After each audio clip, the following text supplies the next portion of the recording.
بسم اللہ الرحمن الرحیم الحمد للہ رب العالمین والصلاة والسلام علی سید الانبیاء والمرسلین وعلی آلہ وصحابہ اجمعین۔ نوائے حق یوٹیوب چینل اور فیس بک پیج کے معزز ناظرین و سامعین کرام، اقلیت کیا ہوتے ہیں؟ اسلام میں ان کے حقوق کیا ہیں؟ ان کے حقوق کا تحفظ کس کی ذمہ داری ہے؟ مختلف مکاتب فکر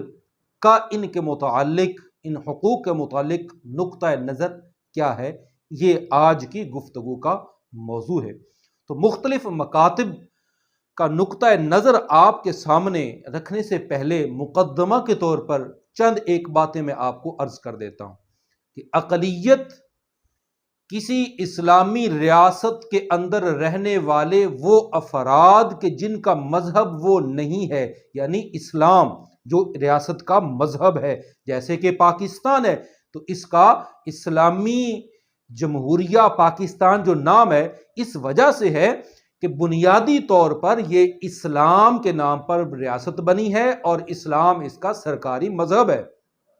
تو اب اسلام کے علاوہ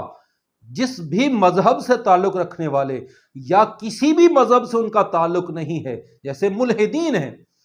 تو وہ اس ملک کے اندر، اس اسلامی ریاست کے اندر اقلیت کہلاتے ہیں۔ ان کے حقوق کیا ہیں؟ نمبر ایک، ان کی عزت، ان کے مال اور ان کی جان اور ان کی عبادت گاہیں، ان سب کا تحفظ اور حفاظت یقینی بنانا یہ اس اسلامی ریاست کی ذمہ داری ہوتی ہے جس کے وہ شہری ہوتے ہیں۔ اگر کوئی کسی کی عزت کو نقصان پہنچائے، کسی کا مال لوٹے یا کسی کی جان کے درپے ہو جائے تو یہ اس اسلامی ریاست کی ذمہ داریوں میں اسلام کی طرف سے شامل ہے کہ ان کا پورا تحفظ کیا جائے، انہیں اپنی عبادت گاہوں کے اندر اپنے مذہب کے مطابق اپنی رسومات، اپنی عبادات ادا کرنے پر کوئی پابندی قدغن نہیں ہونا چاہیے۔ البتہ یہ بات بھی یاد رکھی جائے کہ اسلام نے اقلیتوں کو ان کے مذہب کی تبلیغ کرنے کی اجازت نہیں دی کہ وہ اسلامی ملک اور ریاست میں رہیں اور وہ اپنے مذہب کی تبلیغ اس ملک کے اندر رہنے والے باقی باشندوں کو کریں، اس کی اجازت انہیں نہیں دی جائے گی۔ ہاں، وہ اپنے مذہب پر اپنی اولاد کو تو یہ سارا کچھ کہہ سکتے ہیں، انہیں آزادی حاصل ہوگی، مگر اس ملک کے باقی باشندوں کو وہ اپنے مذہب کی تبلیغ نہیں کر سکتے۔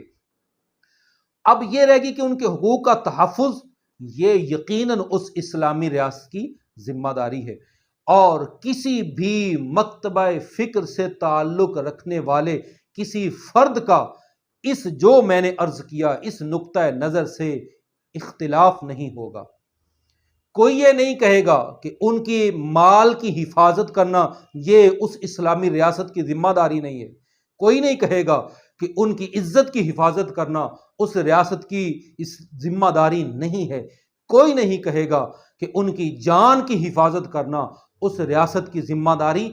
نہیں ہے۔ کوئی نہیں کہے گا کہ ان کو اپنی عبادت گاہوں کے اندر اپنے مذہب کے طریقہ کار کے مطابق اپنی رسومات یا اپنی عبادات ادا کرنے سے